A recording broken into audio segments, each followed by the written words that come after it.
The war room smelled of old leather and older mistakes. Cale Thorne stood before the map table, his hands braced on scarred oak, studying terrain that had not changed in 10 years. The mountains were still mountains, the borders still bled, and he was still broken. 42 years old, 10 of them spent in this tomb. The maps beneath his palms showed Shadowmere's territory in fading ink. Border markers, patrol routes, defensive positions, all outdated, all useless, because the man who had designed them, the tactician who had held the northern wars at bay for a decade, no longer existed. That man had trusted his second-in-command. That man had believed in bonds forged in battle. That man had died the moment Celine drove the cursed blade into his chest, and 47 soldiers bled out in an ambush he should have seen coming. Cale's fingers traced the ridgeline where it happened. The Wolf's Teeth Pass. A tactical nightmare. Narrow approaches. High ground advantage. He had positioned the vanguard perfectly.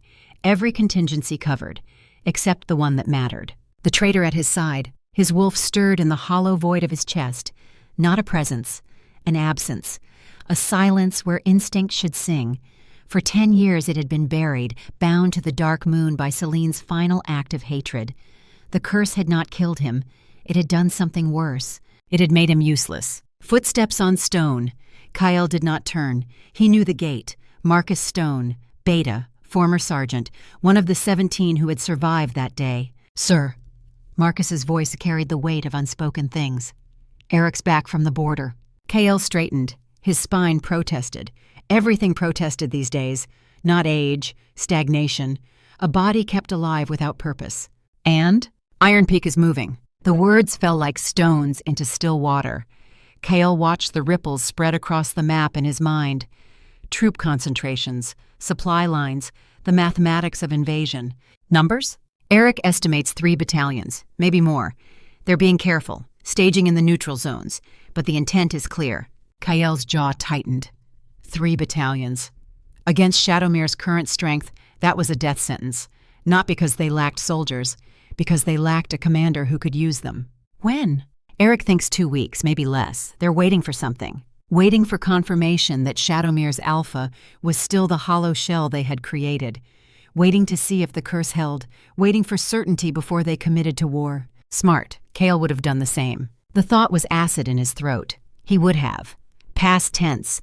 The man he had been would have already deployed counter-reconnaissance, reinforced the passes, initiated diplomatic pressure through Allied pacts. The man he was now stood frozen before a map, his mind a battlefield where every decision tangled in memories of blood and betrayal. "Call the council," Cale said. His voice sounded dead even to his own ears. 1 hour. Marcus hesitated. Cale could feel the weight of his Beta's concern. 10 years of watching his Alpha decay. 10 years of loyalty to a king who could barely rule his own thoughts, let alone a kingdom. "Sir, about the tribute." Cale's hands curled into fists. "Not now. Darius will push for it. With Iron Peak moving, he'll use it as leverage. Claim we need divine favor. Claim the curse makes you a liability." The curse made him a liability. That much was not a claim. That much was tactical fact. "Let him push," Cale said. 1 hour. Marcus left. The silence returned. Cale stared at the map and tried to see strategy. Tried to feel the old clarity. The wolf sense that had made him legendary. The instinct that could read terrain and enemy and weather and turn all of it into victory. Nothing. Just the weight of 47 graves and the knowledge that every decision he made might fill 47 more. The council chamber was a study in controlled chaos. 12 seats around a circular table, old stones, older arguments. Cale took his place at the north point, the Alpha's position, and watched his council assemble. Darius Vale entered first, 58 years old, former general under Cale's father, silver-haired, ramrod straight, eyes like flint. He had lost a son in the ambush, a boy of 19, fresh out of training, one of the 47. Darius had never forgiven Cale for that. Cale had never forgiven himself. Brother Aldwin came next, temple robes over a soldier's frame, military chaplain before he took vows. 52 years of faith tested by a decade of watching tributes die in the name of divine law he no longer fully believed. Eric Winter, intelligence officer, 44 and weathered, scout's eyes that missed nothing. He slid into his seat with the economy of movement that came from too many hours behind enemy lines. Commander Thane entered with Darius, the logistics officer, quiet, efficient. He managed supply chains with the same precision he applied to everything. Took his seat beside the general, prepared to take notes as always. The others filtered in, minor lords, pack elders, political animals who had learned to survive by reading which way power flowed. Right now, power flowed away from the cursed king and toward the general who spoke for stability. Darius wasted no time. Iron Peak is preparing to invade. Eric's intelligence is solid. We have 2 weeks at most before they cross the border in force. His voice filled the chamber. Command presence, the kind KL used to have. We are not prepared. Our alpha is compromised. We need divine intervention. KL said nothing.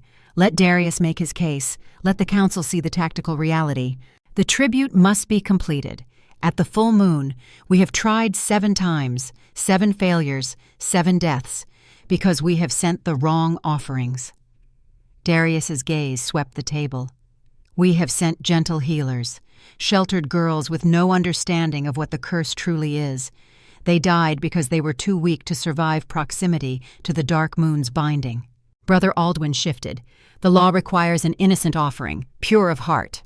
The law requires willing sacrifice, Darius countered. Innocent of intent, not of experience. We need someone who understands what they are walking into. Someone who has survived trauma before. Someone with the strength to endure what must be endured. One of the minor lords leaned forward. You are suggesting we send a soldier? I am suggesting we send a combat medic, a healer who has seen war, who knows death, who volunteers with full knowledge of the risk. Darius placed his hands on the table. I am suggesting we send Mira Ashwood. The name hung in the air. Kyle knew it. Everyone at this table knew it. Mira Ashwood, 32 years old, 8 years in the medical corps during the Northern Wars, sole survivor of the Blackwood Massacre, ran a veterans' sanctuary in Ashwood territory, and she had volunteered. She came to me 2 weeks ago, Darius continued, said she had studied the previous tributes, read the reports, understood the mechanics of the curse. She believes her combat healing magic, battle-tested and trauma-forged, might succeed where gentle healers failed. She is willing to try. Brother Aldwin's face was troubled. To send a woman who has already survived one massacre into another potential death is not divine will. It is cruelty. It is strategy. Darius's voice hardened. We are at war. Iron Peak knows our alpha is weakened. They are gambling that we are leaderless. If we can break this curse, restore our king's tactical capability, we have a chance. If we cannot, Shadowmere falls whether we sacrifice another tribute or not. The chamber fell silent. The mathematics were brutal, the logic sound. Kale felt the eyes turn to him, waiting for the alpha's judgment. He could not give it. His mind churned through scenarios, variables, risk assessments. But every path split into 1,000 branches, and every branch ended in bodies he could not save because he could not trust his own decisions. The wolf in his chest remained silent. No instinct, no guidance, just the void. Bring her, Kale said finally. The words felt like surrender. Let the council meet this volunteer. Darius nodded. A messenger was dispatched. The chamber settled into tense waiting. Kale studied the grain of the table and tried not to see Celine's face in the whirls of wood. 20 minutes later, the doors opened. Mira Ashwood walked into the council chamber like she was reporting for duty.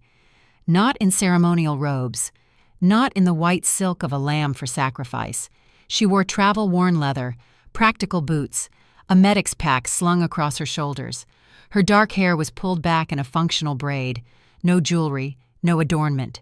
Battle scars traced her forearms, visible, unapologetic. She stopped before the council table, shoulders squared, and her gaze swept the room with the same efficiency Kale had seen in 100 field assessments, taking measure, identifying threats, calculating odds. When her eyes met his, there was no fear, no reverence, just the flat appraisal of one soldier evaluating another. Alpha King Kale Thorne. Her voice was steady, controlled.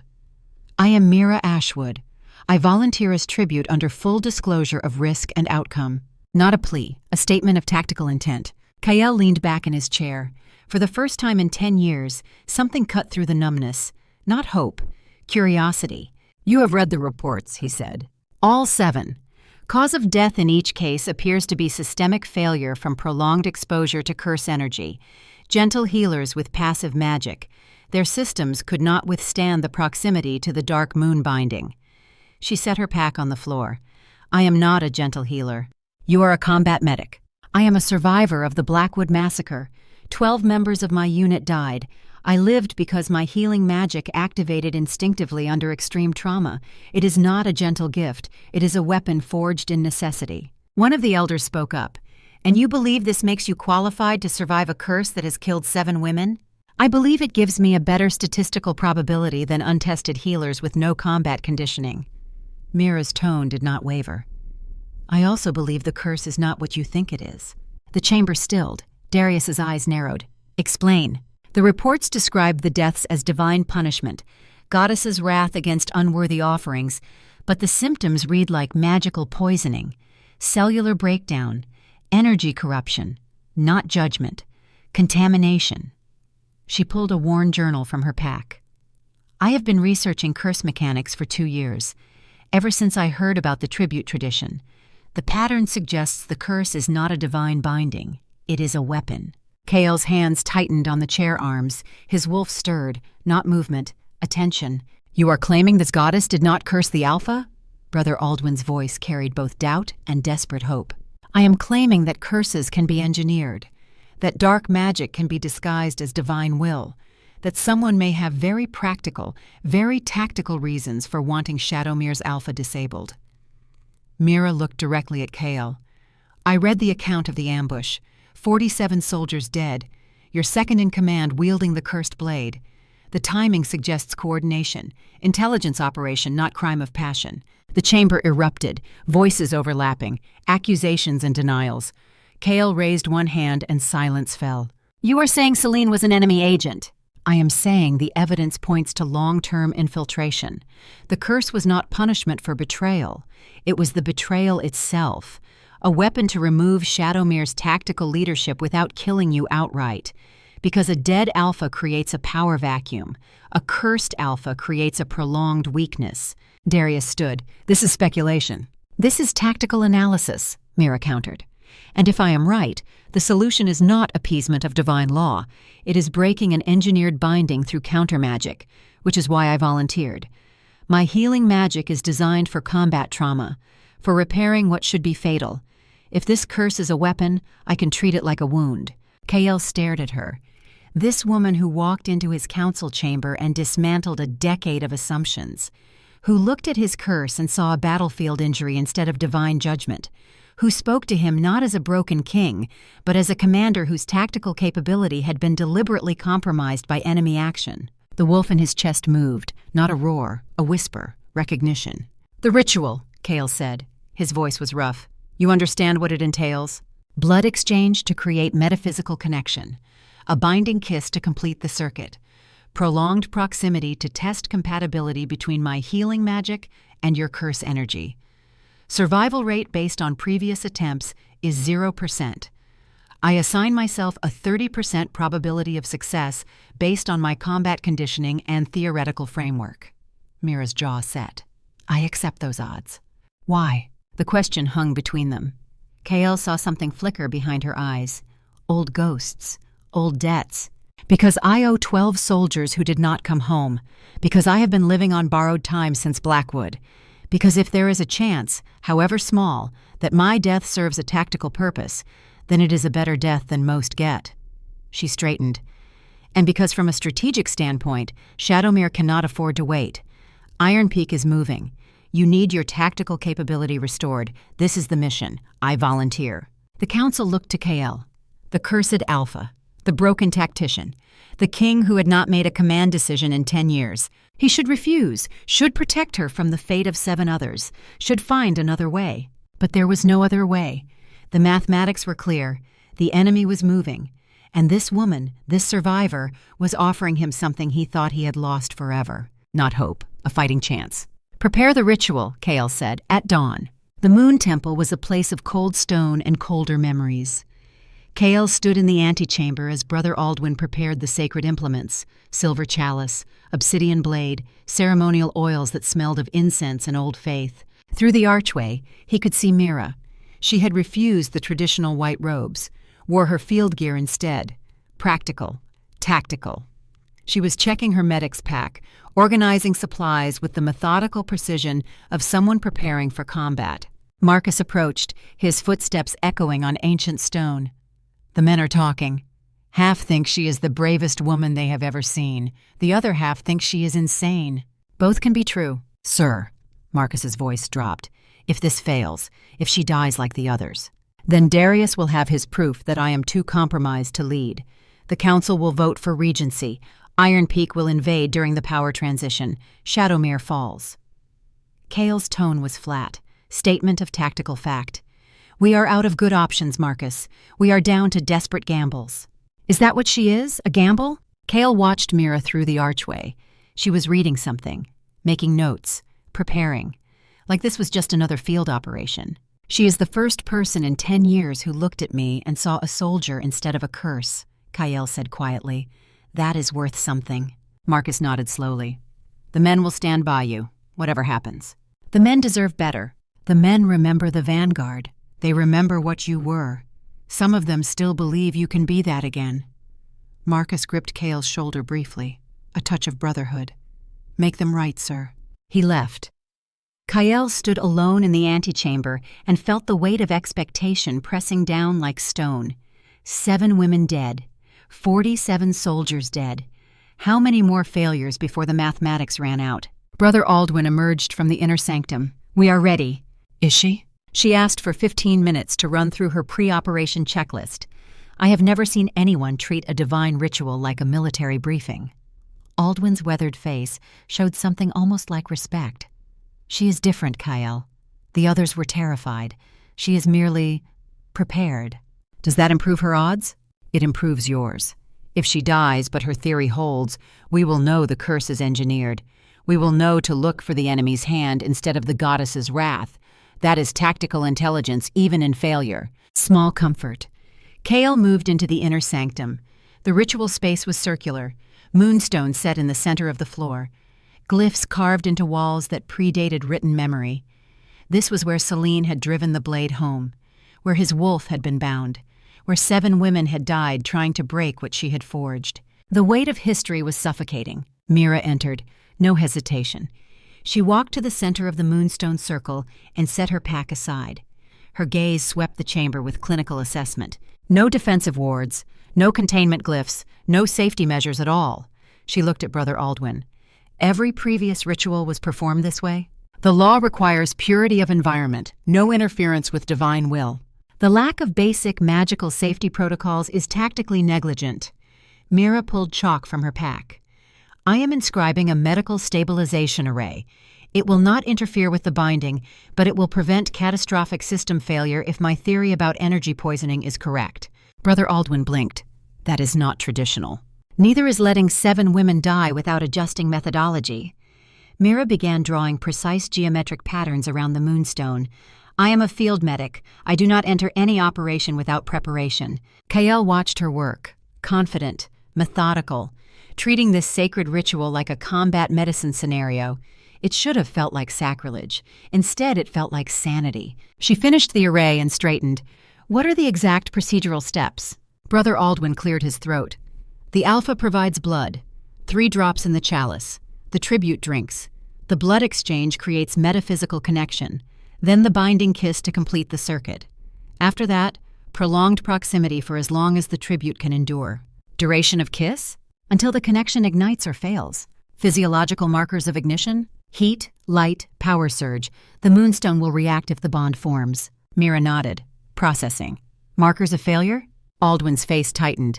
Pain. Corruption spreading from the kiss point. Cellular breakdown. Death within minutes. Understood. Mira looked at Kale. I am ready when you are, Commander. Commander, not King, not Alpha. The rank he had earned before bloodlines and curses. Kale stepped into the circle. Brother Aldwin brought the obsidian blade. Kale took it. The weight was familiar. How many times had he drawn blood in service?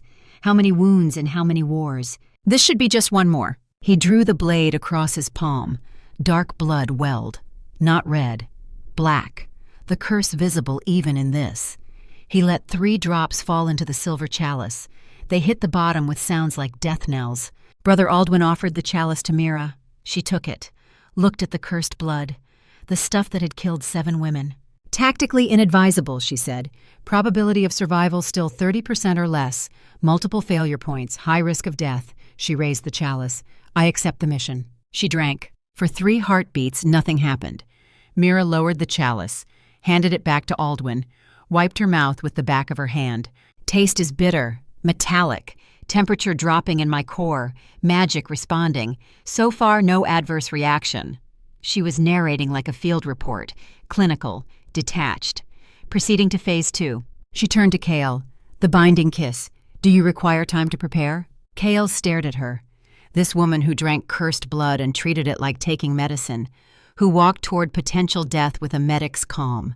I have had 10 years to prepare, he said. Then we should not waste any more time. She stepped close. Kyle could see the scars on her hands. Field medic scars, burns from healing fire, cuts from emergency surgery, the marks of someone who had pulled soldiers back from death over and over until the cost became too much. He understood those scars. Mira rose on her toes. She was not tall, had to stretch to reach him. Her hand rested over his heart. Not romantic, tactical, feeling for his pulse, monitoring his vitals. On your mark, she said quietly. Kale leaned down. Their lips met. The world detonated. Not heat. Fire. Silver, white, and burning cold. It erupted from the point of contact and ripped through Kale's body like lightning finding ground. The curse mark on his chest blazed. The moonstone beneath their feet cracked. A spiderweb of fissures racing outward. Pain hit next. 10 years of suppressed agony returning in a single breath. The wolf that had been silent, buried, chained to darkness, roared. Not in his chest, in his mind, in his soul. A sound like mountains breaking. Kale tried to pull back. Could not. The kiss had become a circuit. Silver fire pouring from Mira into the black void of his curse, trying to fill what could not be filled, trying to heal what was designed to be unhealable. The wolf thrashed, not awakening, attacking. It did not recognize her as salvation. It recognized her as threat. Another Celine, another blade, another betrayal waiting to happen. Control shattered. Kale's body moved without his mind's consent. Combat reflexes honed by 20 years of warfare. His hand shot out, fingers like steel around her throat. The kiss broke. He threw her backward with force that should have killed. But Mira's reflexes were just as honed. She twisted midair, landed in a crouch, her hands already moving to defensive positions. Combat medic training. They learned to fight because battlefields did not always respect non-combatants. Kale's vision edged in gold. His body burned. The half-shift beginning, bones starting to crack, fur erupting in patches across his skin, the wolf trying to break free, trying to destroy the threat before the threat could betray him again. Kale! Mira's voice cut through the chaos. Not screaming, not pleading. Command voice. NCO voice. The voice that could cut through artillery fire and bring soldiers back to discipline. Stand down! The wolf snarled. Kale's claws extended, his spine curved, the shift accelerating. In seconds he would be pure beast, pure rage, pure killing instinct with nowhere to direct it except at her. Soldier, Mira barked. I gave you an order. Stand down, now! Muscle memory. Years of military discipline. The word soldier penetrated where nothing else could. Kale's body locked, mid-shift, half human, half monster, shaking with the effort of obeying a command his conscious mind had not even processed. The gold receded from his vision by inches. His breathing was ragged, animal sounds. But he was listening. Mira stood slowly. Her throat showed red marks where his fingers had been. She would bruise, but she was not afraid. Listen to me, Commander. Her voice stayed level, controlled. That was a flashback response. PTSD trigger. Not rational threat assessment. Your wolf-identified threat pattern. Kiss, power transfer, betrayal association. It responded to protect you. Kale's claws retracted slightly, his mind fighting back to dominance. But I am not her, Mira continued. I am not Celine. I am not an enemy agent. I am a combat medic attempting to heal battlefield trauma. What you just experienced was your system's defense mechanism. It is not reality. The words cut through. Logic. Tactical assessment, the kind of thinking that could override instinct if applied with enough force. Kale forced the shift back. bones cracking into human configuration, fur receding. It took everything he had. When he finished, he stood on trembling legs, drenched in sweat, his heart hammering. "I could have killed you," he managed. "You could have. You did not." Mira rolled her shoulders, checking for injury. "You stopped when given a direct order. That is discipline. That is control. That is proof you are not lost to the curse." Brother Aldwin rushed into the circle. "The moonstone, look!" They looked. The crack that had formed during the kiss had not closed, and within it, a faint silver light pulsed. Not the dark energy of the curse, something new. Mira knelt, touched the light. Her eyes widened. The circuit formed. Partial bond. My healing magic connected to your curse for exactly 4.7 seconds before your wolf responded. That is 4.7 seconds longer than any previous attempt. "You call that success?" Kale's voice was raw. "I call that data." Mira stood, pulled a notebook from her pack, started writing. "Previous tributes died on first contact. I survived contact and achieved partial bond formation. The defensive response was expected, predicted even. PTSD flashback triggered by kiss plus power transfer equals threat identification equals violent response. I should have briefed you on probability before initiating." She was taking notes on her own near death, like it was a training exercise gone slightly wrong instead of a curse that had killed 7 women. Kale stared at her. "You are insane." "I am thorough." Mira looked up from her notes. "The mark. Check your curse mark." Kale pulled aside his shirt. The black, jagged lines that covered half his torso were still there, still pulsing with dark energy. But at the edges, where her silver light had touched, the color had changed, faded, from absolute black to dark gray. 4.7 seconds of contact, and the curse had weakened. "It is not permanent yet," Mira said, "but it is proof of concept. My combat healing magic can interact with the curse binding. We just need to overcome the PTSD trigger response to achieve sustained connection." "Overcome?" Kale's laugh was bitter. "I nearly killed you." "You nearly killed a perceived threat. When corrected with accurate tactical information, you regained control. That is trainable." Mira closed her notebook. "We have 2 weeks before Iron Peak invades. We need to break this curse in that time frame, which means we need to work on your trigger management." "My trigger management." "Your wolf identifies kiss plus power as betrayal pattern. We need to recondition that response. Exposure therapy, gradual desensitization. Build trust through repeated non-threatening contact until your instincts learn, 'I am not Celine.'" Brother Aldwin looked between them. "You are treating the curse like a psychological condition. I am treating the trauma response like what it is, combat PTSD manifesting through magic." Mira faced Kale. "You are a soldier suffering from survivor's guilt, betrayal trauma, and 10 years of social isolation. The curse is a supernatural component, but the healing process is the same. You need to relearn trust, relearn connection, relearn that not every bond will end in betrayal." Kale wanted to argue, wanted to tell her it was not that simple, that she did not understand what the wolf was, what he was capable of when control slipped. But she had stood there while he attacked her, and she had not flinched, had used combat discipline to bring him back, had treated his violence not as monster behavior, but as a treatable symptom. For 10 years, people had looked at him with either fear or pity. She looked at him like a patient, like a fellow soldier with an injury that could be managed. It should not have mattered. It should not have cut through a decade of self-loathing and guilt. But it did. "What do you need?" Kyle asked. "Time, space, your cooperation." Mira picked up her medic pack. "And access to your temple archives. If this curse is engineered, there will be evidence. We need to understand exactly what Celine did, what magic she used, where she learned it, who gave her the blade." "You think you can find that after 10 years? "I think intelligence operations leave trails. We just need to know how to look." She headed toward the archway, stopped, looked back. "Get some rest, Commander.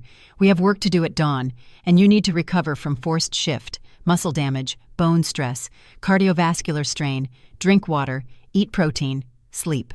She was giving him orders, medical orders, like he was one of her patients, like he was worth treating. Kale watched her leave and felt something he had not felt in 10 years. Not hope, not yet, but the absence of absolute despair, the small space where possibility could exist. The wolf in his chest stirred, still silent, still bound, but aware, listening. Marcus found Kale in the armory an hour past midnight.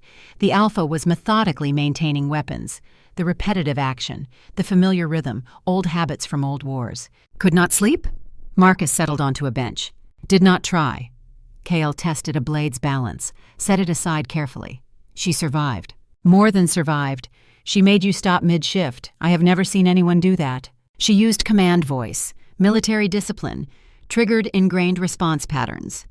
Kale's hands moved with automatic precision. Cleaning oil, soft cloth. She treated me like a soldier, not a monster. And it worked. For 4.7 seconds, then my wolf tried to kill her. Marcus was quiet for a moment. You held back. Even mid-shift, even in full PTSD flashback, some part of you held back. She should be dead. She is not. That is not nothing, Kale. Kale's jaw tightened. It is not enough. It is 4.7 seconds more control than you had this morning. 4.7 seconds more than anyone thought possible. Marcus leaned forward. She is right, you know, about the curse being engineered. I never believed the goddess punished you. Never made sense. You were the best tactical mind of your generation. Celine's betrayal was enemy action. The curse was the follow-through. You never said. You never wanted to hear it. You wanted the guilt, wanted the punishment.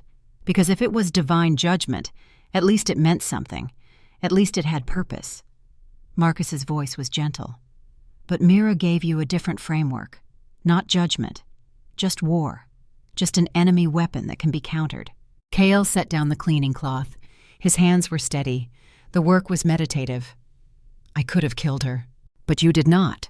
And tomorrow you will try again, and the next day, until your wolf learns she is not the enemy. Marcus stood. The men are talking. They saw the moonstone crack, saw the silver light. First sign of hope in 10 years. Do not waste it drowning in what might have happened. Focus on what did. He left Kale alone with the weapons and the weight of 4.7 seconds. Dawn came gray and cold. Kyle found Mira in the lower courtyard near the kennels. She was kneeling in the dirt beside Fenrir, his massive wolfhound. The animal was lying on its side, breathing shallow. A boar tusk wound from the morning hunt, deep, bleeding. Mira had her hands on the injury.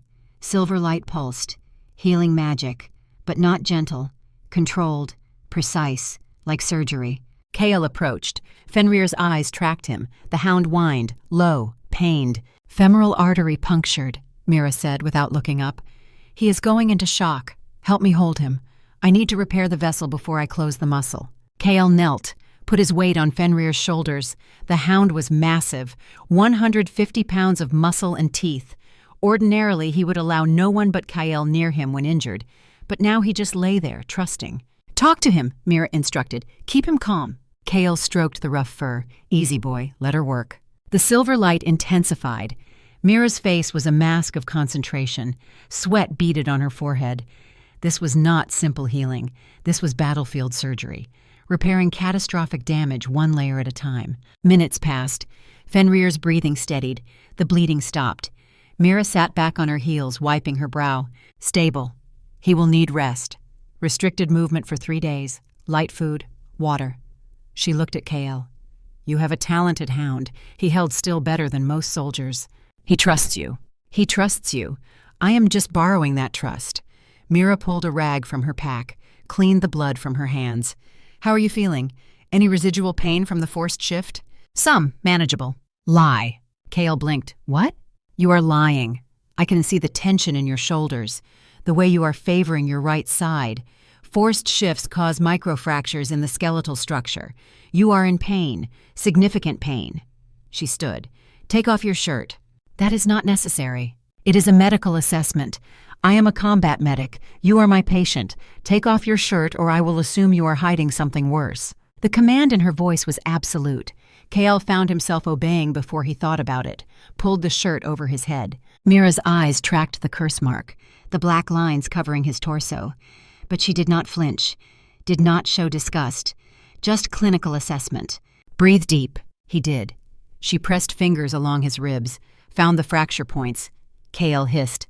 3 cracked ribs, stress fracture in your clavicle, muscle tearing in your back. Her hands moved with professional detachment. This is what uncontrolled shifting does. Your body is not designed for rapid transformation. The wolf tries to break free, and your skeleton pays the price. I have had worse. That is not the standard. The standard is preventing worse. She pulled bandages from her pack. I am going to bind your ribs. It will hurt. Do not shift for 48 hours, or you will shatter bones instead of cracking them. She worked in silence.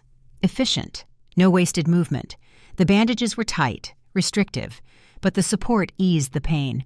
When she finished, Kale felt steadier. Thank you. Do not thank me. Just follow medical orders. Mira packed her supplies. We need to talk about trigger management. Your wolf responds to perceived threat patterns. We need to identify those patterns and create counter-conditioning. You want to train my wolf like a hound. I want to work with your PTSD like any other combat trauma. Exposure therapy, controlled contact, building positive associations to override negative ones. She met his gaze. The kiss triggered you because it combined intimacy with power transfer. Your mind linked it to Celine's betrayal. We need to separate those connections. How? We start with non-threatening contact, building trust through physical presence that is not romantic or magical, just proximity. Let your wolf learn that I can be close without being dangerous. It was so practical, so tactical, so completely unlike every other attempt to break the curse. What do you need me to do? Sit with me. Work beside me. Let me exist in your space without attacking me. Mira gestured to the courtyard. Start now. I am going to treat Fenrir's secondary injuries. You are going to sit here and maintain your weapons, or read reports, or do whatever you normally do.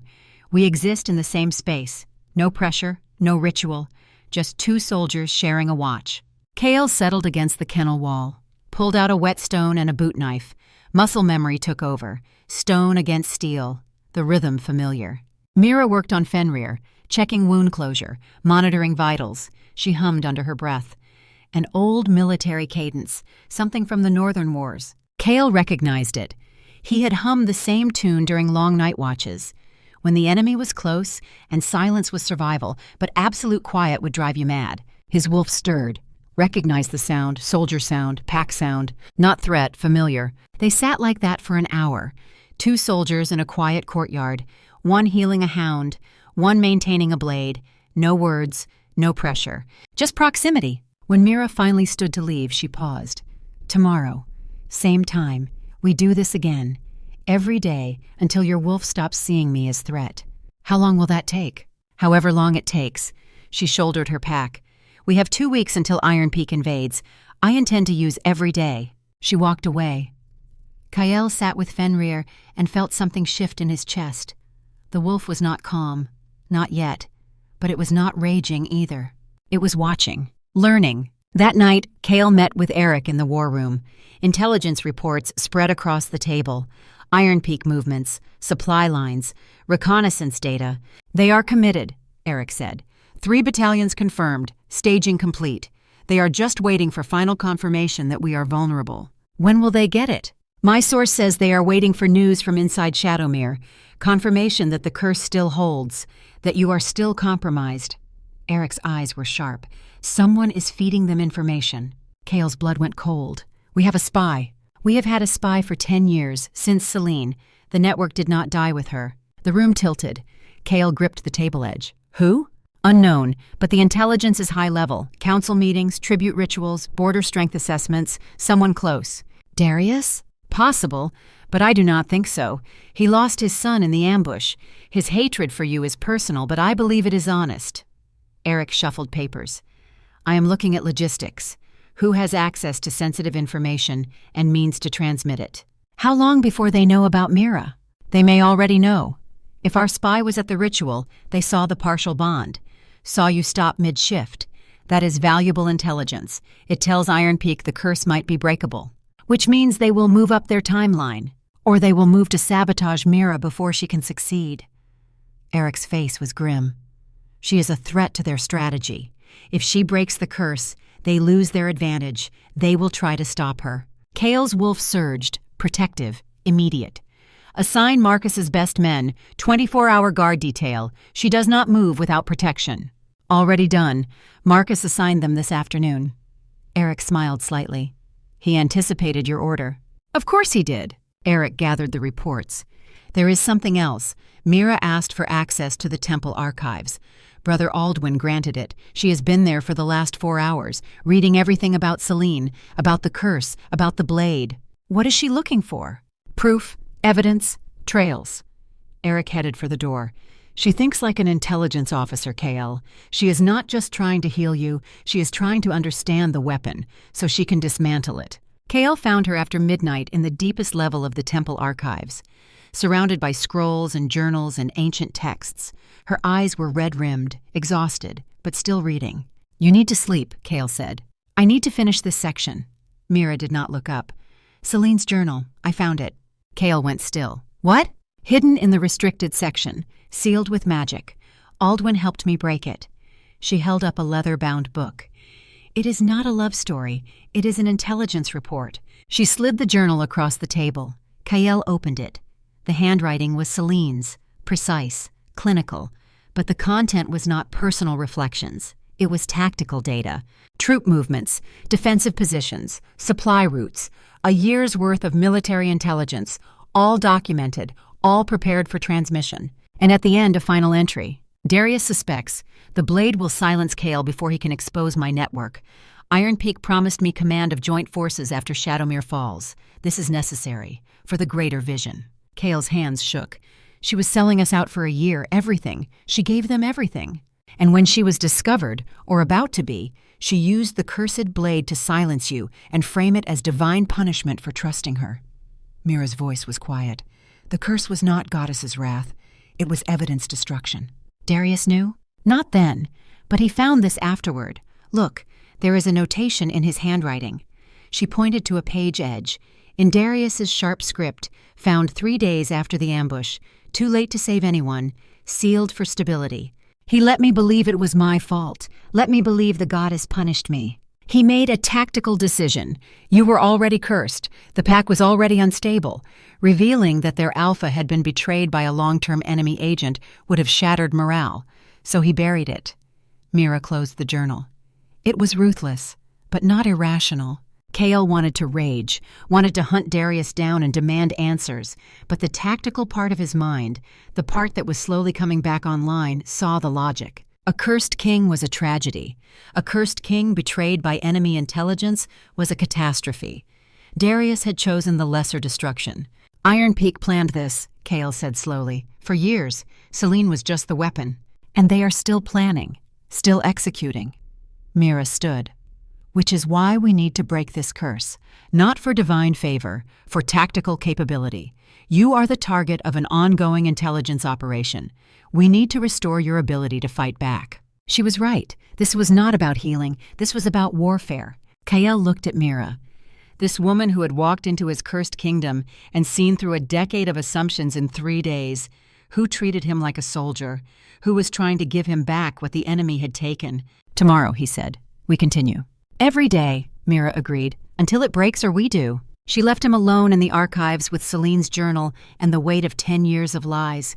But for the first time since the ambush, Kael did not feel only guilt. He felt anger, clean, focused, tactical. The enemy had taken his wolf, his command, his pack's safety. It was time to take it all back. The wolf in his chest stirred, still silent, still bound, but no longer dormant, waiting, ready. And 2 weeks away, the enemy was moving, unaware that the weapon they had forged was about to turn in their hands. The training yard at dawn was a place of old ghosts and new routines. Day 3 since Mira's arrival. Day 3 of Shadowmere's 14-day countdown to invasion. Kael moved through defensive forms, his body remembering what his mind had tried to forget. 20 years of combat drilling, muscle memory deeper than thought. The bandages around his ribs pulled tight with each movement, but he ignored the pain. Pain was information. Information could be managed. Mira arrived as the sun broke the horizon. Not in ceremonial robes, not in the soft fabrics of healers who worked in quiet temples. She wore field gear, reinforced leather at the joints, boots built for rough terrain, a medic's pack that had seen actual warfare. She set the pack down and began her own stretches. Combat conditioning, the kind of flexibility that came from treating wounded soldiers while under fire, when you had to stay low, move fast, and still have steady hands for surgery. "Your ribs," she said without looking at him. "How bad?" "Manageable." "That is not a medical assessment. Rate the pain, 1 to 10. Cale completed the form, sheathed the practice blade. 6, 7 on deep breathing. "Then we work on breathing today. Combat breathing, the kind that keeps you functional when your body wants to shut down." She pulled a canteen from her pack. "Hydrate first. Dehydration amplifies pain response." He took the canteen, drank. The water was cold, clean, simple. "We are building proximity tolerance," Mira said.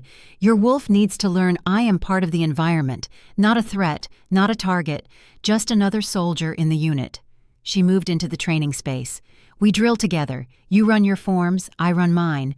We exist in the same operational space." It was so practical, so removed from every romantic notion of curse breaking.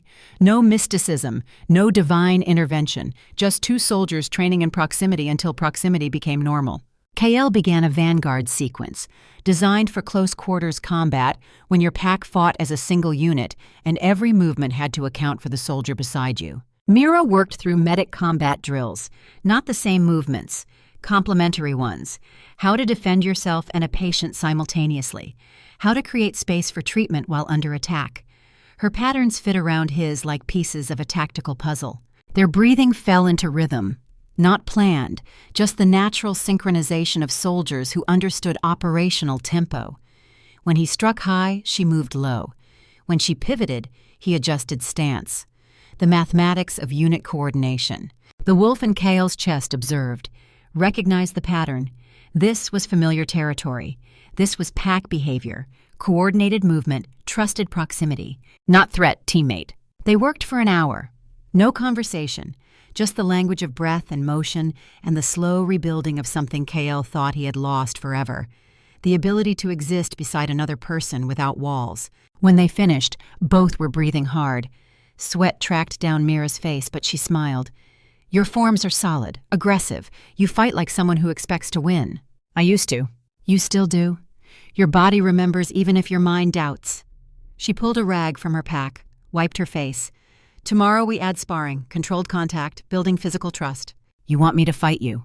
"I want you to learn that physical contact with me does not end in betrayal, that I can be in your space, touching you, and I will not drive a blade into your heart." Her eyes were steady. "Your wolf needs proof. We give it proof."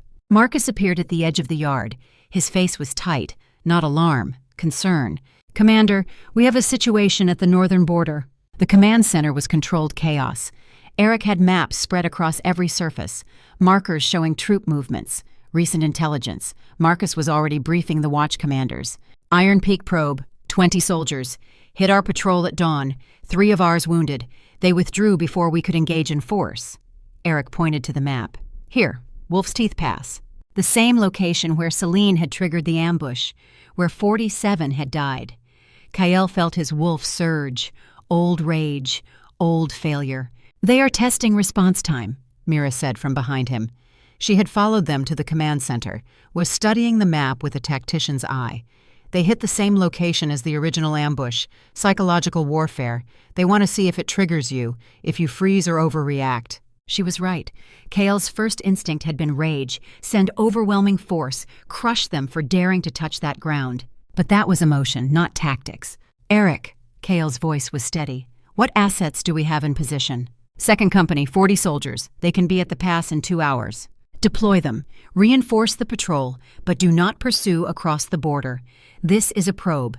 They want us to chase, to overextend. We give them discipline instead." Eric nodded, started issuing orders. Marcus watched Cale with something like relief in his eyes. "First command decision in 10 years, the beta said quietly, and it was the right one. It was the only logical one.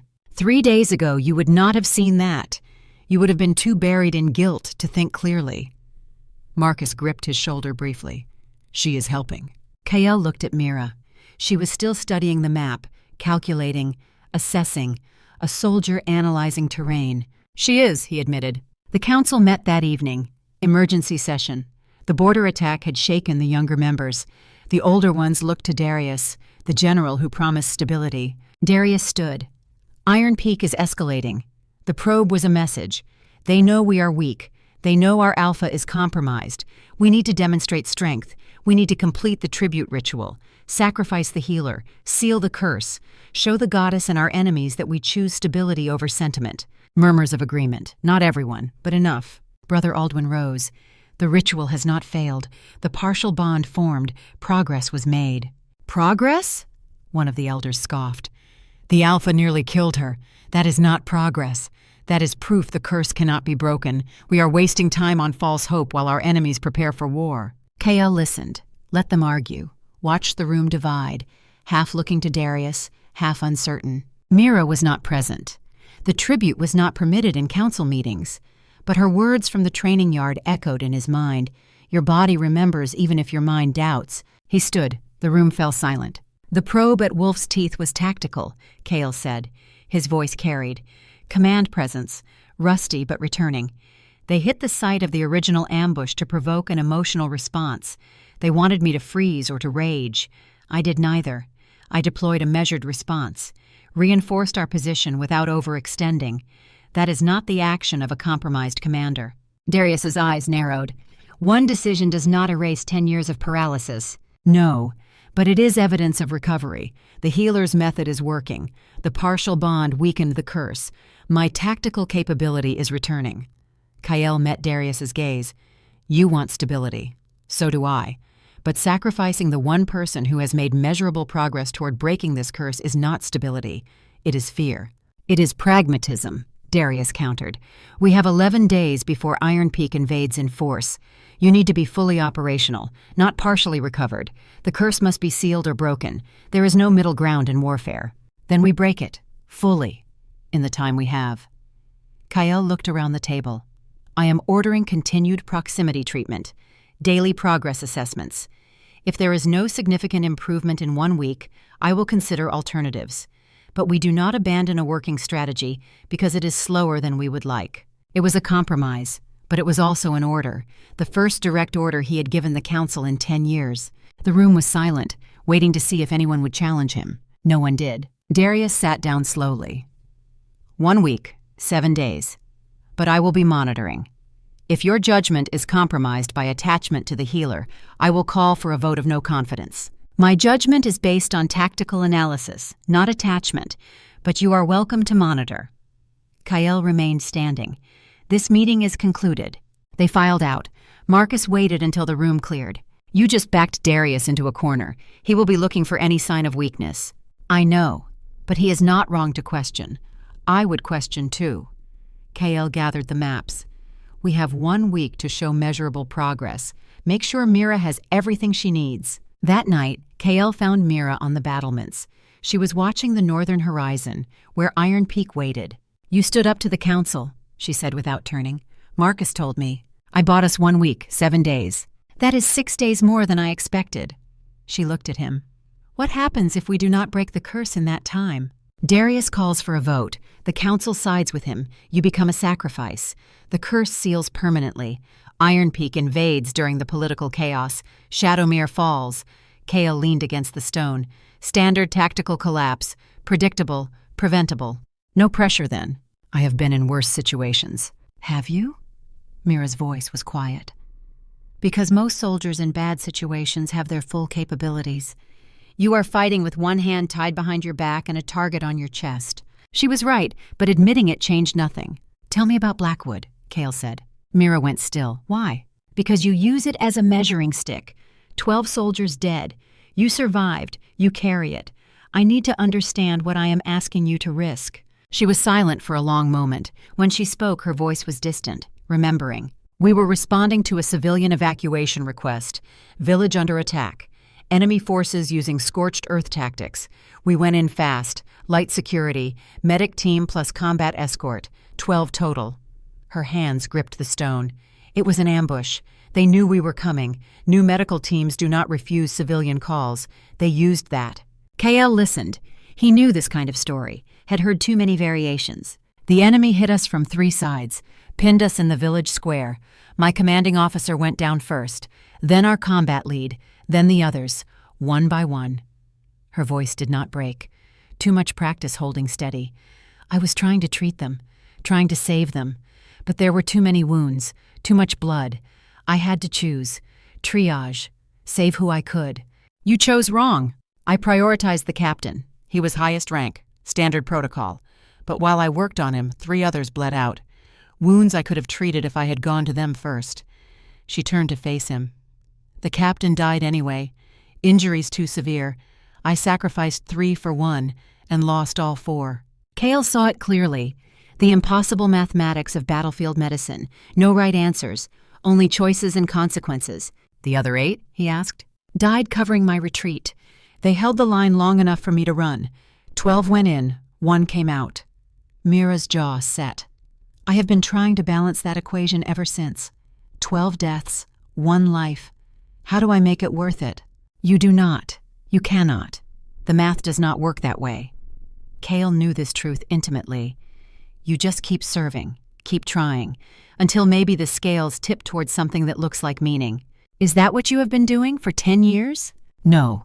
For 10 years I have been hiding, using the curse as an excuse to not face the 47. He looked at her. You are the first person who made me realize that is also a choice, that I can choose differently. Mira studied his face. I told you about Blackwood because you asked, but I need you to understand something. I am not volunteering as tribute to die heroically. I am not trying to balance scales through sacrifice. I am volunteering because I have a theory about curse mechanics, and I believe I can survive the testing of that theory. You're 30% of probability, which has improved to 45% based on the partial bond success. She pulled out her ever-present notebook. I have been researching the curse-breaking mechanism. Aldwin helped me access restricted archives. What did you find? The traditional interpretation is that the curse requires a willing sacrifice. Blood for blood, life for life. The tribute offers herself, dies. The curse is appeased. Mira flipped pages. But that is not what the original texts say. The original binding magic uses different language.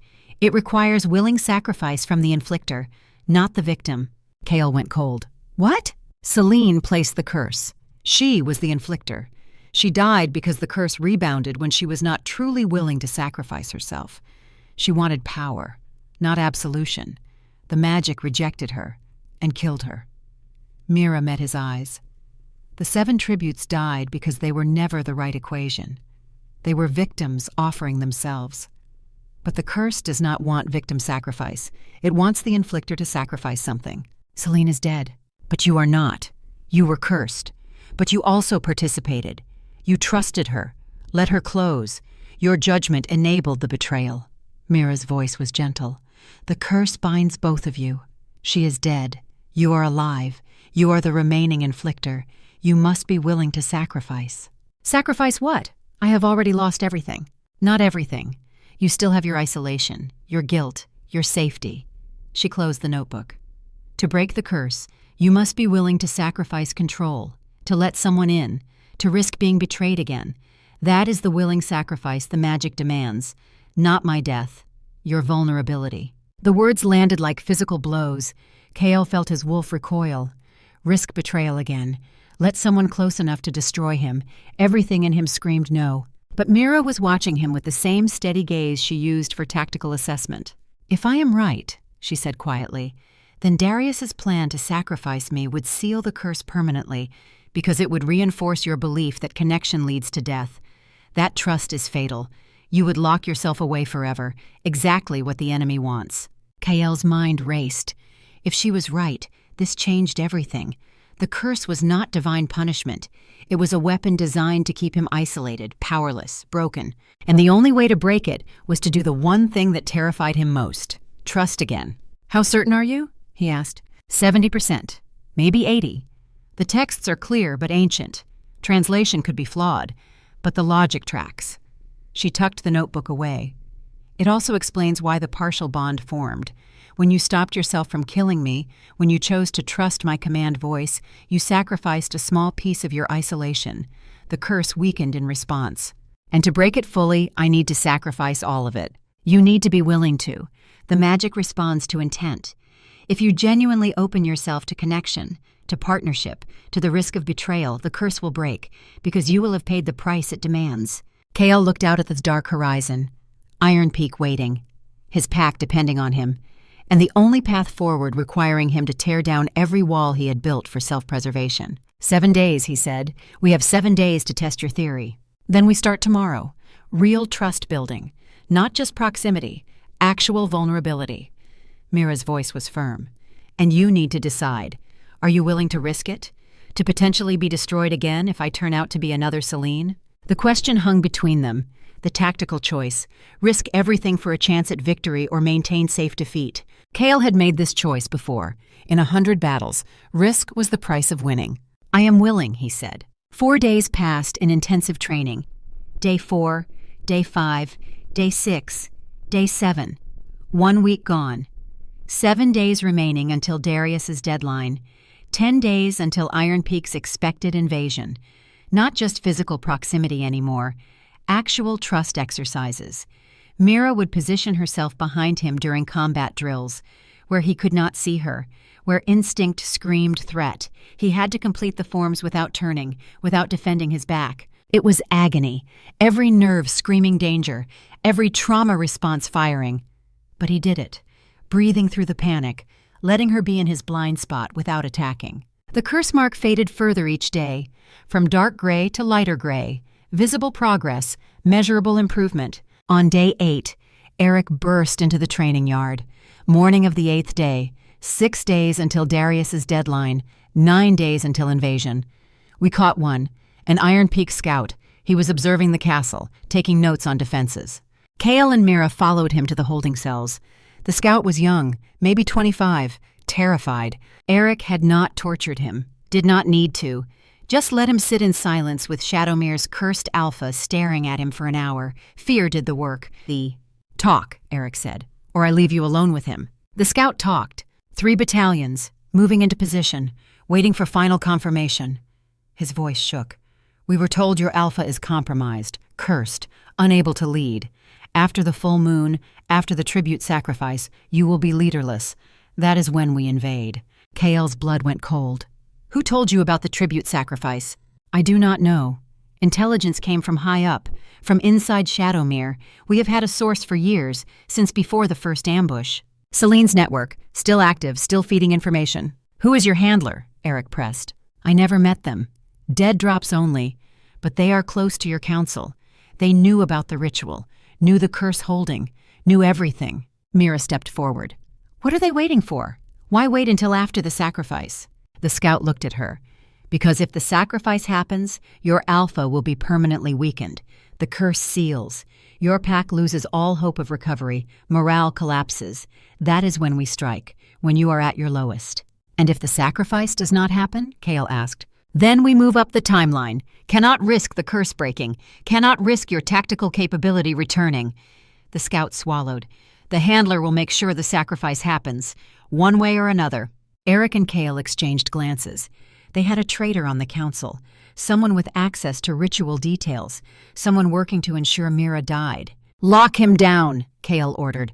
Isolated, no contact with anyone. If our spy does not know we caught him, they might make a mistake. They reconvened in the war room, Marcus, Eric, Mira, and Cale. Maps and intelligence spread across the table. Day 8, 6 days to deadline, 9 days to invasion. We have a timeline now, Eric said. Iron Peak moves in 9 days. Maybe less if they think the curse breaking is progressing. We need to identify the spy before then. Who has access to ritual details? Marcus asked.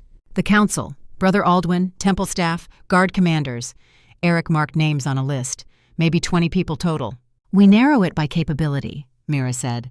She was thinking like an intelligence officer. Who has means to transmit information out of the castle without being noticed? Who has Iron Peak contacts? Darius had diplomatic contact with them, Marcus offered, before the wars. But he lost his son in their ambush. That kind of personal cost is hard to fake. Eric shook his head. I have been watching him. His hatred for them is real. Cale studied the map. Troop positions, supply lines, the mathematics of invasion. Something nagged at him, a detail out of place.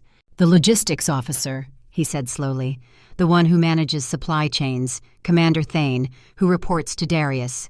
Marcus checked his notes. He manages all military supply coordination. Including communication routes? Yes, he oversees messengers, supply caravans, diplomatic pouches. Cale pointed to the map. The Iron Peak staging areas. They are positioned perfectly to intercept our supply lines, not our troops, our logistics. Someone gave them detailed information about our supply routes. Eric's eyes widened. Thane has that information, all of it. He also has means to transmit. Diplomatic pouches, messengers he controls. He could be running dead drops and no one would question his people moving in and out of the territory. Cale's mind was clicking through the connections. Check his finances. Iron Peak pays in gold. There will be traces. Eric moved immediately. I will have answers by morning. Mira was watching Cale. Your tactical mind, it is coming back. Slowly, with gaps, but yes. He met her eyes. Because of you. Marcus cleared his throat. I will assign guards to Thane. Subtle. We do not want him to know we are watching. Assign them to protect Mira first, Cale corrected. If Thane is the spy, and he knows we are close to breaking the curse, she is the target. He will try to eliminate her before the deadline. Already done. She has not been alone since the council meeting. Marcus almost smiled. You think like a commander again, sir, but some of us never stopped thinking like your soldiers. After they dispersed, Mira and Cale remained in the war room, the maps between them. 9 days until invasion, 6 days until Darius's deadline, day 8 of their countdown.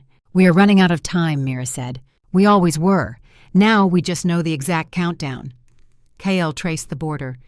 If we break the curse before Iron Peak moves, we might deter the invasion. Show strength, make them recalculate the cost. And if we do not? Then we fight compromised and likely lose. Mira moved around this table, stood beside him, close, well within his personal space. His wolf stirred, but did not rage. 8 days of conditioning, growing accustomed to her proximity. Then we need to accelerate trust building. Push harder. She looked up at him. Tomorrow we attempt sustained contact. Not just a kiss, extended physical connection. Let my healing magic work on the curse for minutes instead of seconds. That nearly killed you last time. Last time your wolf was not conditioned to my presence. Last time you had not chosen to trust. Now you have. Her jaw set. We take the calculated risk, or we surrender to inevitable defeat. She was right. Safe choices led nowhere. Only risk carried the possibility of victory. Tomorrow, then, Cale agreed. Day 9 would be the final gambit. Mira did not move away, stayed close, testing the boundaries of his tolerance. Thank you, she said quietly. For what? For being willing, for trying, for not taking the easy path. She smiled slightly. For being the soldier I thought you were when I volunteered. Cale looked at her. This woman who had walked into his cursed kingdom and systematically dismantled every excuse he had for staying broken. Who treated him like he was worth saving, who risked her life on a theory and improved odds. If this works, he said, if we break the curse, you are not just tribute, you are part of this pack, part of command structure. I'm a medic, not a leader. You are a tactician who thinks 3 moves ahead and a soldier who does not break under pressure. That is leadership. His voice was firm. If we survive this, I want you on my council, as equal, not subordinate. Mira stared at him. You are offering me rank? I am offering you the position your skills have earned. What you do with it is your choice. Cale held her gaze. But yes, after this is over, assuming we both survive, you have a place here. Not as sacrifice, as commander. Something shifted in her expression. Not quite hope, but the beginning of it. The possibility that she could pay her debt and still have a future. After we survive, she echoed. I will consider it. She left him alone in the war room. Cale looked at the maps and felt the weight of command settling back onto his shoulders. It was heavy, familiar. It felt right. The next morning, day 9, Eric delivered his report. Commander Thane's finances showed irregular deposits, gold from untraceable sources. Timing matched Iron Peak intelligence requirements. He is our spy, Eric confirmed. We have enough to arrest him. Not yet, Cale decided. If we arrest him now, Iron Peak knows their network is compromised. They move up the invasion timeline. We lose our preparation window. So we let him keep transmitting? We feed him false information. Let him think the sacrifice is proceeding as planned. Let Iron Peak think they have won. Cale's mind was working tactically again, seeing the larger board. Meanwhile, we prepare actual defenses, reinforce positions, ready for early invasion. Marcus nodded slowly.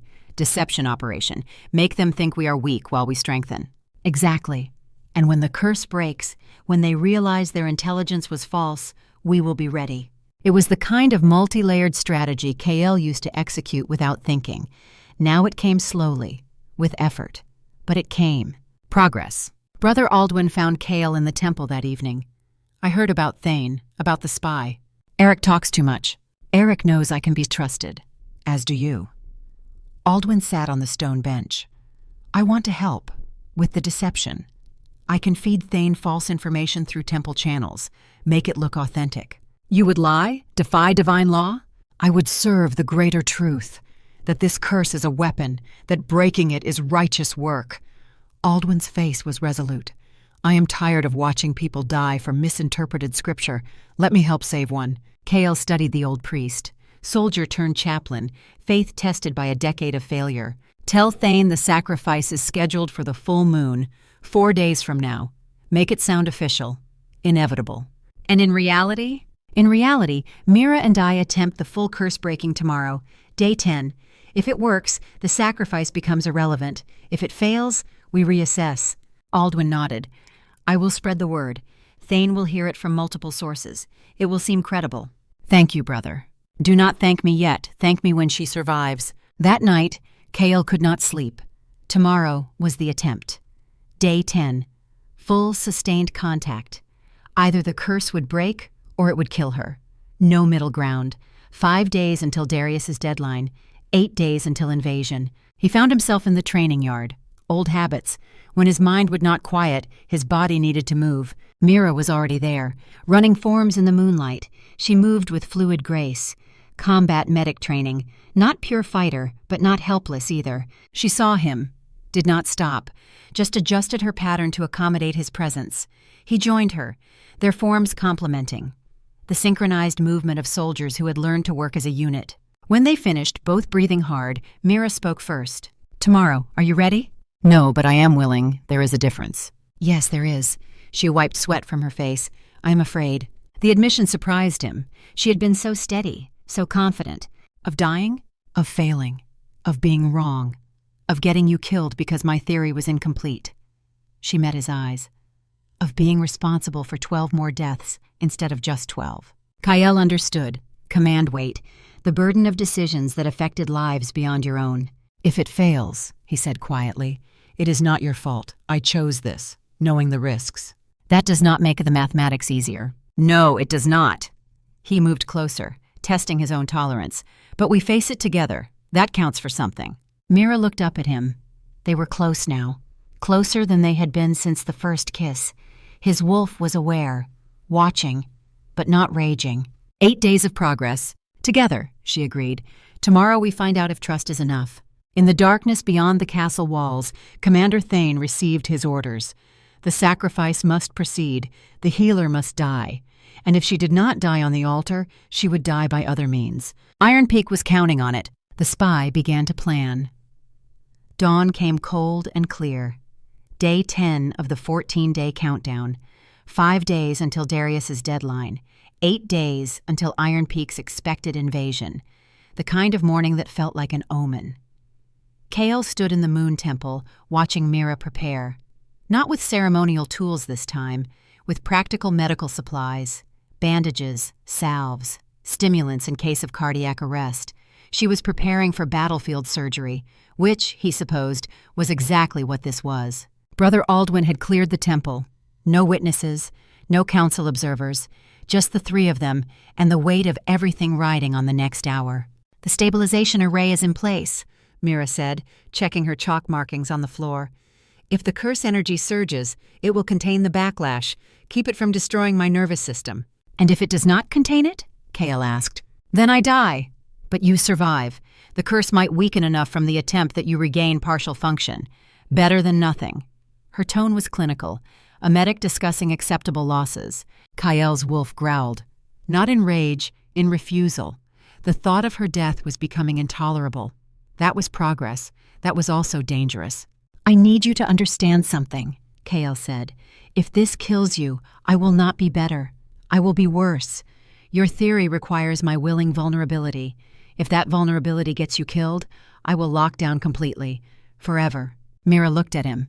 "Then do not let it kill me. Fight for the bond instead of against it. That is how we both survive." Simple, impossible, the only path forward. Brother Aldwin approached with a silver chalice. Not the ceremonial one, a plain field cup, practical. "Blood for the binding," he said quietly, "but this time, both of you."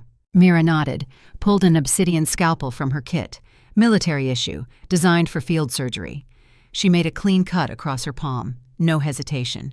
Blood welled, red, bright, living. She let 3 drops fall into the cup, then offered the blade to Kael. He took it, cut his own palm.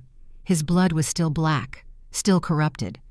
But at the edges, where her healing had touched him over 9 days, there were traces of red returning. 3 drops joined hers in the cup, black and red swirling together. "Drink together," Aldwin instructed. "Share the blood, share the bond, share the risk." They each took the cup. Their fingers overlapped on the metal. Kael could feel her pulse through her fingertips. Steady, controlled, a soldier's calm before engagement. They drank simultaneously. The taste was copper and ash, life and death, the contradictions of what they were attempting. Mira set the cup aside. "How long do we maintain contact?" "As long as you can endure.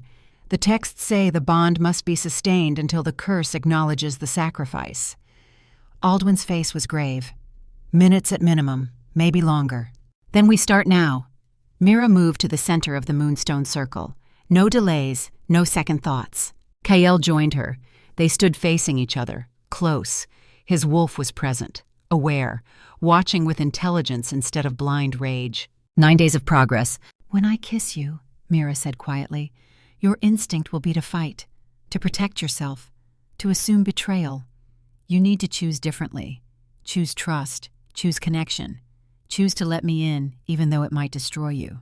That is what you have been teaching me. Teaching is different from doing. Right now, in this moment, you have to actually do it." Her eyes searched his face. "Are you ready?" Was anyone ever ready to tear down their last defense? To stand vulnerable before someone who could obliterate them? "I am willing," Kael said, the only truth he had. Mira rose on her toes. Her hand found his chest, over his heart, over the curse mark that had defined 10 years of isolation. "Together," she whispered. Their lips met. The world did not explode this time. It ignited, slowly, inevitably, like watching dawn break over a battlefield. The silver light of Mira's healing magic flowed into him, not attacking the darkness, joining it, merging with it, accepting it as part of him instead of a foreign corruption. The curse fought back. Of course it did. It was designed to isolate, to punish, to keep him broken. The black energy surged, tried to repel the silver, tried to corrupt it, turn it into another weapon. But Mira's magic was not gentle healing. It was combat-forged, battle-tested. It knew how to exist in the presence of violence without being destroyed by it. The kiss deepened, the circuit completed. Kael felt the moment his wolf fully engaged, not to attack, to assess. This was new, this was different, this was not Celine. Mira tasted like determination and old coffee and the salt of shared sweat from 9 days of training together. She tasted like a soldier, like pack, like someone who had earned the right to be close. The wolf recognized that. Kael's arms moved, not to throw her, to hold her, pull her closer, accept the connection instead of rejecting it. The choice was conscious, deliberate, terrifying. The curse mark on his chest blazed with heat. Pain shot through his nervous system. His body wanted to shift, to half-transform, to create distance through violence. But Mira's hand was still over his heart, her pulse steady, her presence unwavering. She was not afraid of his darkness, was not trying to fix him or change him or purify him. She was just there, accepting all of it. The wolf made its choice. Instead of fighting the transformation, Kael let it come, but controlled, measured.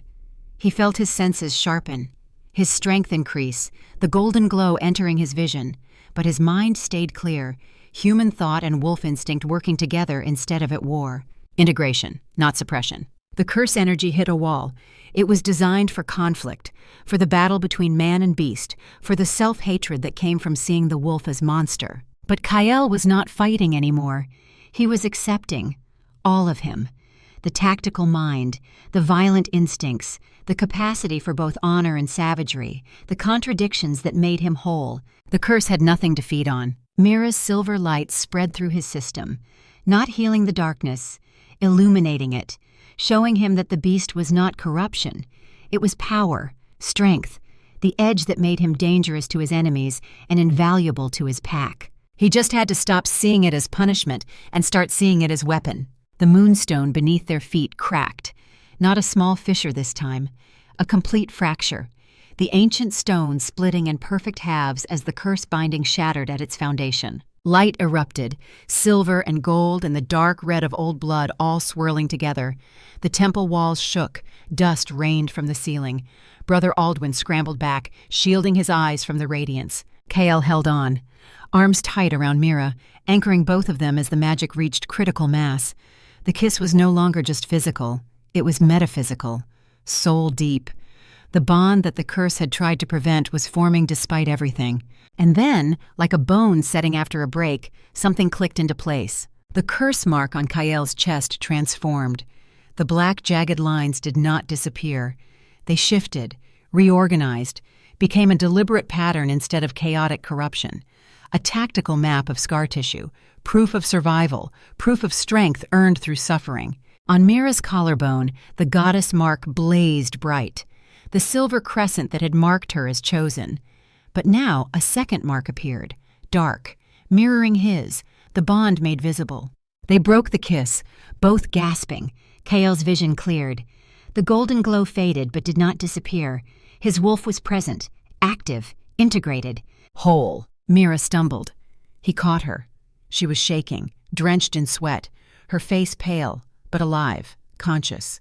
"Did it work?" she managed. Kael checked internal status. His wolf was there. Not silent, not buried. Present. Partner. The tactical instincts were flooding back. Threat assessment, territorial awareness, the edge he needed for command. And for the first time in 10 years, there was no pain, no corruption, just power. "It worked," he confirmed. Brother Aldwin was on his knees, staring at the shattered moonstone, at the marks on their skin, at the impossible thing they had just accomplished. "The curse is broken," he whispered. "After 10 years, after 7 deaths, it is finally broken." Mira laughed. The sound was exhausted, triumphant, slightly unhinged. 70% probability. I was right. "You were right about everything." Kael helped her sit. Her legs were not supporting her weight. The magical drain was severe. "Rest, recover, you just did the impossible." "We did the impossible." She looked up at him. "How do you feel?" Kael took inventory. Physical, mental, spiritual. The wolf was a warm presence in his mind. Strong, focused, ready. His body felt capable, coordinated. The decade of stagnation was burned away. "I feel like a soldier," he said. "I feel operational." Marcus burst through the temple doors. His face was urgent. "Sir, we have a situation. Commander Thane just received a message. Iron Peak is moving, early. They are crossing the border now." The war room was organized chaos, reports flooding in. Iron Peak had committed 4 battalions, not 3, 4. They were advancing on multiple fronts, fast, professional. This was not a probe, this was invasion. "They moved up the timeline," Eric said, marking positions on the map. "Our spy network must have told them something spooked them. They know the curse is breaking." Kael's mind was processing at full speed again. Tactical clarity he had not felt in years. "They cannot risk me being operational, so they are committing before we can prepare proper defense." Marcus studied the troop positions. "We are outnumbered, 4-to-1 odds. Our defensive positions are not fully reinforced. If they hit us in force, we cannot hold." Kael traced the invasion routes. 3 primary thrusts, classic pincer movement. They would envelop Shadowmere's forces, cut off retreat, force surrender or annihilation. It was good tactics. He would have done the same. "We cannot win a straight fight," he said, "but we do not need to. We need to break their command structure, make them recalculate the cost." "How?" Darius had entered. The old general was armored, ready for war. "We are compromised, outnumbered. They have momentum." "They have momentum based on false intelligence. They think I am still cursed, still broken."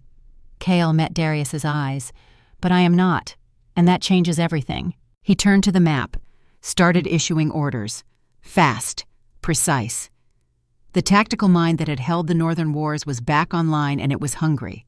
Eric, take your scouts. Infiltrate their command column. I need eyes on their general. Location, security, weak points. Yes, sir. Marcus, pull back our forward positions. Let them advance into the wolf's teeth. We know that terrain. They do not.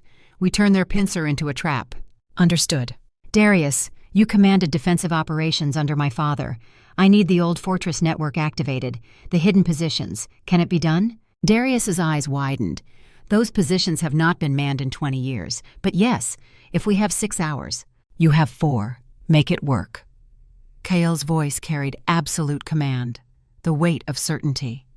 We are not fighting their battle. We are fighting ours, on our terms, on our ground. The room transformed. Officers moved with purpose. The paralysis of the past decade burned away in the face of actual leadership. Kael was not just giving orders. He was orchestrating a symphony of violence, every piece moving in coordination. Mira watched from this doorway, still weak from the ritual, but her eyes were sharp. You are magnificent, she said quietly. Kael did not have time to respond. A runner burst in. Sir, Temple Guard are mobilizing. Commander Thane is leading them. They are moving toward the healer's quarters. Everything stopped. Kael's wolf surged, protective, immediate. He is making his move, Marcus said. The assassination attempt. If he cannot sacrifice her on the altar, he will kill her another way. How many men? Kael demanded. 20, all loyal to Thane, all armed. 20 against one exhausted healer. The mathematics were brutal. I will handle it. Mira straightened, reached for her pack. You are barely standing. Kael moved toward her. I am a combat medic. I have worked injured before. Her jaw set.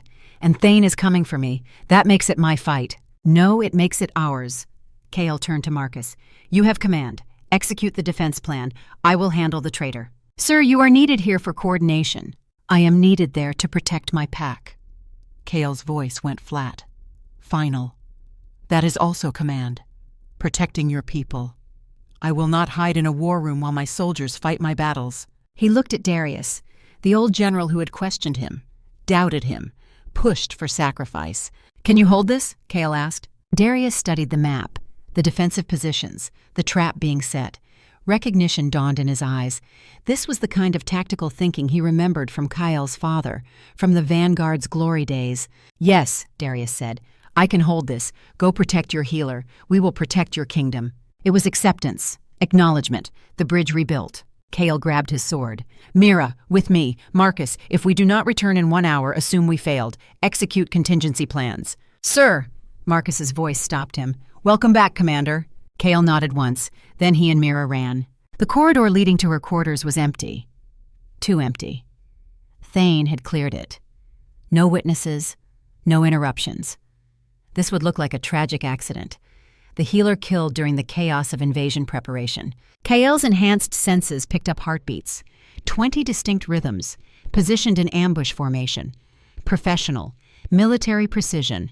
They are using standard killbox tactics, he told Mira. Converging fire lanes, no escape routes, designed to eliminate a target efficiently. How do we counter? We do not play their game. Kael's mind was calculating. We have 2 advantages. They think I am still compromised, and they think you are helpless. I am many things. Helpless is not one of them. They reached the final corner before her quarters. Kael held up a hand, listened. Thane was there, in her room, searching, looking for something. Evidence, Mira's research notes, proof of the curse being engineered. Thane was destroying intelligence before he destroyed the witness. I go in first, Kael said. Fast, aggressive, draw their attention. You come in behind. Target Thane. He is the key. Break him and the others fold. You're asking me to fight. I am asking you to be what you are, a combat medic who survived Blackwood by being more dangerous than your enemies expected. Kael met her eyes. You have saved me. Let me return the favor. Mira pulled a scalpel from her kit. Obsidian, razor sharp. Together then. Together. Kael kicked the door open. The ambush triggered immediately. 20 soldiers converging, weapons drawn. But Kael was not the broken, cursed king they expected. He was a special operations commander with a decade of pent-up rage and a wolf that was finally, gloriously free. He moved like water through violence. The sword was extension of his will. First guard down in seconds. Disarmed. Unconscious. Not dead. These were his soldiers. Misled. Not evil. But the message was clear. The Alpha was operational. Chaos erupted. Half of the guards froze. Shocked. The cursed king was not supposed to fight like this. Was not supposed to move with this precision. This control. The other half engaged. Training overriding surprise. They came at him in coordinated strikes. Good tactics. They had drilled together. So had KL. With the vanguard. The unit that had never lost a battle until Celine's betrayal.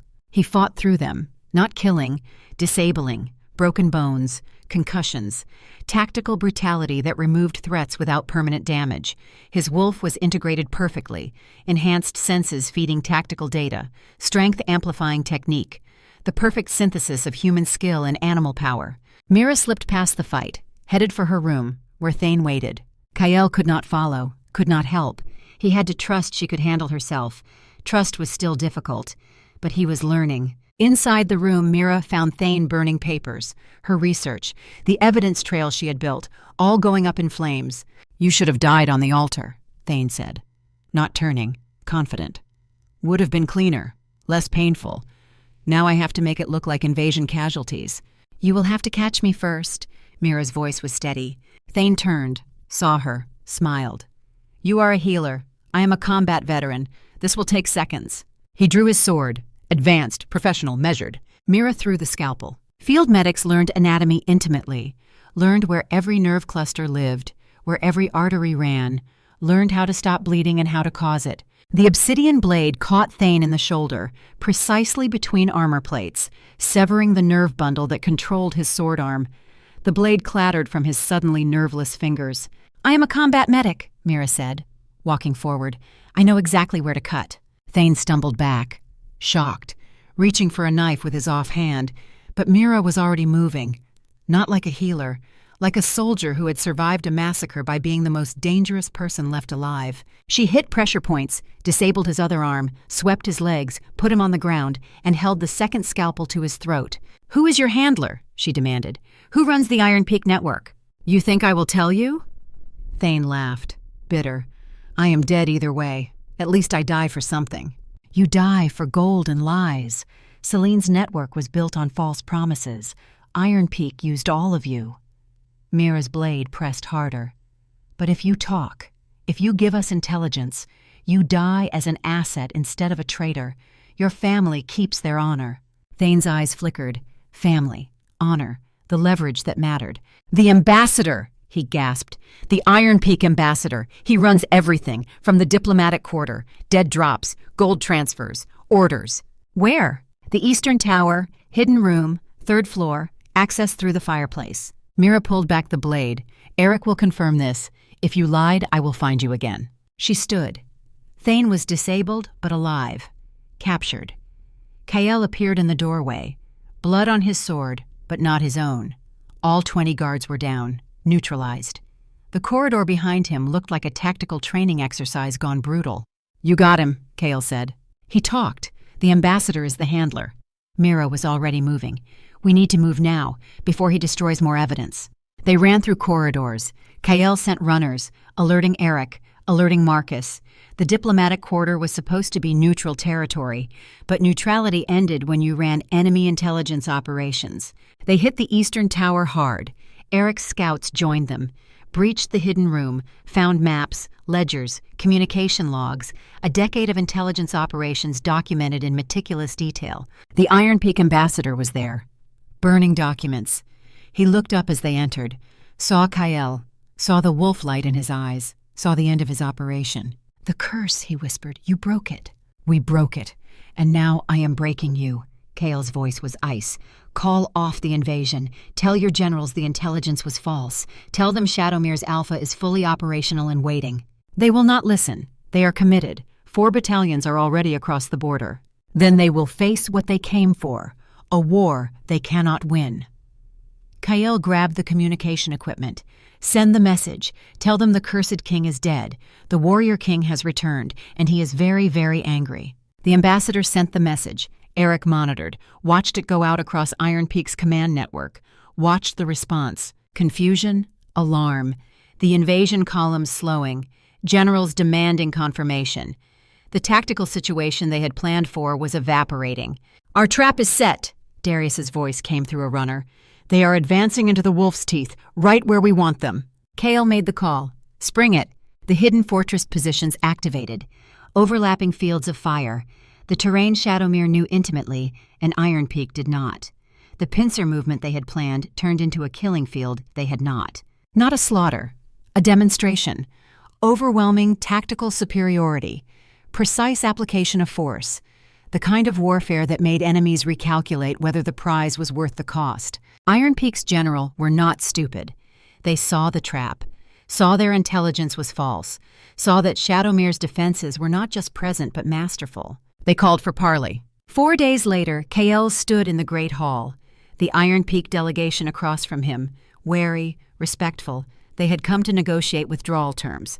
"Your invasion failed before it began," Kael said. His voice carried. Absolute. "Your intelligence network is dismantled, your assets captured, your tactical advantage eliminated." The lead general inclined his head. "We underestimated Shadowmere's recovery and your capability. You underestimated the cost of betrayal. Celine's network sold you lies, made you think we were weak, made you commit to an invasion you could not win." Kael leaned forward. "You lost 400 soldiers in the wolf's teeth. I could have killed 4,000. I chose restraint. Do not make me regret that choice." "What are your terms?" "Withdraw all forces. Cede the border territories you took during my curse. Reparations for the families of the 47 who died in the original ambush." Kael's eyes were gold, wolf light barely contained. "And you execute the ambassador, publicly. Send the message that using curse weapons against neighboring packs will be punished by the nation that employed them."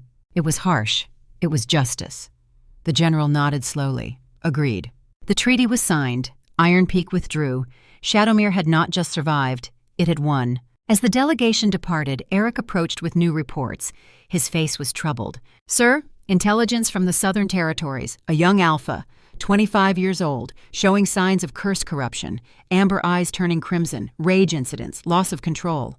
Kael took the reports, studied them. The pattern was familiar. Too familiar.